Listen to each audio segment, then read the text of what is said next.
नमस्कार दोस्तों, सांस्कृतिक संपत्ति चैनल में आप सबका स्वागत है। क्या आपने कभी सोचा है कि साल भर में 12 महीने क्यों होते हैं? ये इंग्लिश कैलेंडर के साथ साथ हमारे भारतीय पंचांग में भी देखा जाता है, लेकिन 12 ही क्यों? 10, 15 या 20 क्यों नहीं? चलिए इसकी चर्चा करते हैं। भारत में 3 कैलेंडर सिस्टम मौजूद है। इंग्लिश ग्रेगोरियन कैलेंडर, इसे ज्यादातर पूरे जग भर में माना जाता है। इसका निर्माण पोप ग्रेगरी द 8 ने किया और अक्टूबर 1582 से ये लागू किया गया। दूसरा है सौर्य पंचांग, इसे शक या शाका भी कहते हैं। ये सूर्य के चारों ओर पृथ्वी की मूवमेंट पर आधारित है। ये भारत का ऑफिशियल पंचांग है। इसके अनुसार हम वर्ष 1945 में है। तीसरा है चंद्र पंचांग। ये सूर्य के चारों ओर पृथ्वी और चंद्रमा की मूवमेंट पे आधारित है। विक्रम संवत के हिसाब से हम 2080 में है। अब चलिए भारतीय पंचांग के पीछे के विज्ञान को समझने की कोशिश करते हैं। पृथ्वी एक वर्ष में सूर्य की परिक्रमा कर रही होती है। पृथ्वी के साथ साथ चंद्रमा पृथ्वी की परिक्रमा करते हुए सूर्य परिक्रमा के पथ पे भी होता है।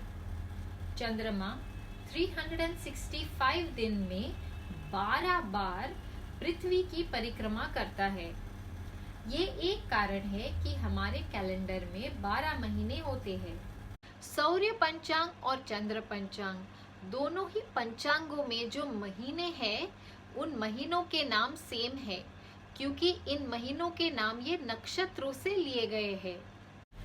इन महीनों के नाम है चैत्र, वैशाख, ज्येष्ठ, आषाढ़, श्रावण, भाद्र, जिसे भाद्रपद भी कहते हैं, अश्विन, कार्तिक, अग्रहायण या मार्गशीर्ष, पौष, माघ, फाल्गुन। एक वर्ष में सूर्य इन 12 नक्षत्रों में से प्रत्येक नक्षत्र से होके गुजरता है। यही मुख्य कारण है कि हमारे पंचांग में 12 महीने होते हैं। सूर्य सिद्धांत के अनुसार पृथ्वी सूर्य की परिक्रमा 365 डेज, 6 आवर्स, 12 मिनट्स और 36 सेकंड्स में पूरी करती है। चंद्रमा भी पृथ्वी की परिक्रमा करते हुए 354 डेज, 8 आवर्स, 48 मिनट और 36 सेकंड में सूर्य की परिक्रमा पूरी करता है। इसीलिए करीब 11 दिन का अंतर है। हर 32.5 महीने में ये अंतर एकत्रित होकर एक अधिक महीना जोड़ा जाता है। हिंदू पंचांग में इस अधिक महीने को अधिक मास, पुरुषोत्तम मास या मल मास कहते हैं।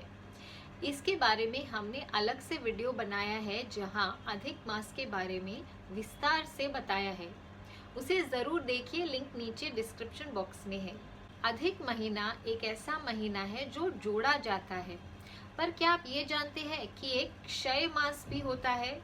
क्षय मतलब हटाया हुआ महीना। अब ये समझते हैं कि इस क्षय मास को क्यों माना जाता है और इसके पीछे के अस्तित्व का कारण क्या है। बेसिकली क्षय मास इसलिए माना जाता है कि साल भर में जो ऋतुएं हैं, ये सही टाइम पे आए और उन ऋतुओं से कनेक्टेड जो वैदिक कार्य है, ये भी साल के सही वक्त पे हो, इसीलिए क्षय मास को माना जाता है। लेकिन ये किसी भी मनमाने ढंग से नहीं किया जाता। इसके पीछे एक वैज्ञानिक कारण है, जो कि पृथ्वी, सूर्य और चंद्रमा के एक दूसरे के ऊपर जो निर्धारित मूवमेंट्स है, इनके वजह से है। तो अमावस्या के तुरंत बाद अगर सूर्य किसी नई राशि में प्रवेश करता है, तो उस महीने को क्षय मास समझा जाता है। अधिक मास ये हर 3 साल में आता है। पर ये जो क्षय मास है, ये कॉमन बिल्कुल भी नहीं है। लास्ट टाइम 1983 में माघ के महीने को क्षय मास समझा गया था। नेक्स्ट टाइम जब क्षय मास माना जाएगा, ये 2124 साल होगा और उसमें पौष के महीने को क्षय मास समझा जाएगा। हमारे पंचांग के एक महीने के 2 भाग होते हैं, शुक्ल पक्ष और कृष्ण पक्ष।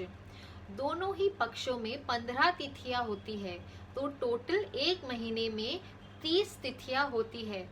लेकिन पंचांग के महीने में इन 30 तिथियों के लिए हमेशा 30 दिन नहीं होते, कभी 30 से कम होते हैं, कभी 30 से ज्यादा होते हैं। और ये इंग्लिश कैलेंडर में भी देखा जाता है कि साल भर के प्रत्येक महीने में दिनों की संख्या अलग अलग होती है।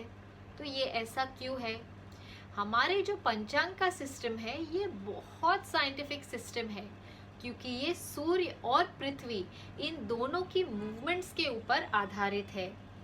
पृथ्वी सूर्य के चारों ओर एक परफेक्ट सर्कल में नहीं घूमती, ये एक अंडाकार या एलिप्टिकल पाथ में घूमती है। साथ ही सूर्य इसके बिल्कुल बीच में नहीं होता, वो थोड़ा साइड में होता है। मॉडर्न साइंस के अनुसार इस परिक्रमा में पेरिहीलियन और एफिलियन होता है। हमारे पूर्वज बहुत लंबे समय से ये जानते थे कि पृथ्वी सूर्य के करीब होने पर तेज गति से चलती है, मतलब पेरिहीलियन, और सूर्य से दूर होने पर धीमी गति से चलती है, मतलब एफिलियन। जब पृथ्वी पेरिहीलियन में होती है तब एक दिन, या जिसे हम एक तिथि कहते हैं, वो लगभग 20 घंटे की होती है। अफिलियन के समय एक तिथि 27 घंटे की होती है। इसी वजह से दिनों की संख्या हर महीने में 29 से लेकर 32 दिन तक हो सकती है, डिपेंडिंग ऑन पेरिहीलियन एंड एफिलियन। हमारे देश के अलग अलग प्रदेशों में कोई सूर्य पंचांग मानता है तो कोई चंद्र पंचांग मानता है, लेकिन इसका एक सब सिस्टम भी है जिसे पूर्णिमांत और अमांत कहते हैं। पूर्णिमांत सिस्टम मानने वाले लोग ये मानते हैं कि पूर्णिमा के तिथि से नया महीना आरंभ होता है। अमांत सिस्टम मानने वाले लोग ये मानते हैं कि अमावस्या के तिथि से नया महीना आरंभ होता है। कितना इंटरेस्टिंग है ना हमारा ये कैलेंडर सिस्टम, और साइंटिफिक भी। तो आज के इस वीडियो में अगर आप कुछ नया सीखे हो तो इस वीडियो को अपने दोस्तों के साथ शेयर ज़रूर कीजिए।